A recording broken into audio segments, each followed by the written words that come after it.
ಭಾರತದ ಮಾಜಿ ಪ್ರಧಾನಿ ಮನಮೋಹನ್ ಸಿಂಗ್ ಗುರುವಾರ ನಿಧನರಾಗಿದ್ದಾರೆ.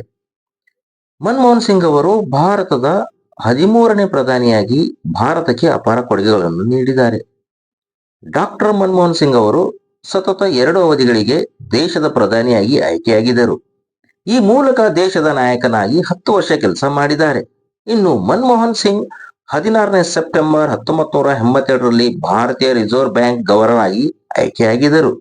ಈ ಮೂಲಕ 14ನೇ ಜನವರಿ 1985ರವರೆಗೆ RBI ಗವರ್ನರ್ ಆಗಿಯೂ ಮನಮೋಹನ್ ಸಿಂಗ್ ಸೇವೆ ಸಲ್ಲಿಸಿದ್ದಾರೆ.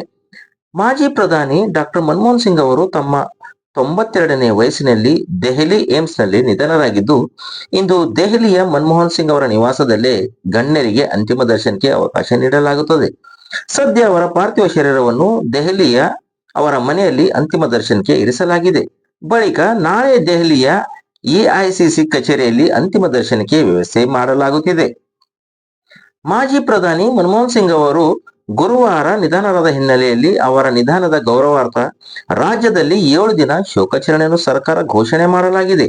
ಇಂದು ಡಿಸೆಂಬರ್ 27ರಂದು ರಾಜ್ಯಾದ್ಯಂತ ಶಾಲಾ ಕಾಲೇಜುಗಳು ಸೇರಿದಂತೆ ಸರ್ಕಾರಿ ರಜೆ ಘೋಷಣೆ ಮಾಡಲಾಗಿದೆ. DCM DK ಶಿವಕುಮಾರ್ ಅವರು ಒಂದು ವಾರ ಎಲ್ಲಾ ಸರ್ಕಾರಿ ಕಾರ್ಯಕ್ರಮಗಳನ್ನು ರದ್ದುಗೊಳಿಸುವುದಾಗಿ ತಿಳಿಸಿದ್ದಾರೆ.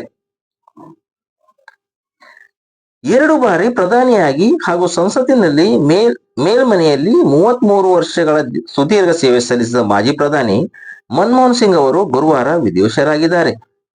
ವಯೋಸಹಜ ಕಾಯಿಲೆಯಿಂದ ಬಳಲುತ್ತಿದ್ದರು.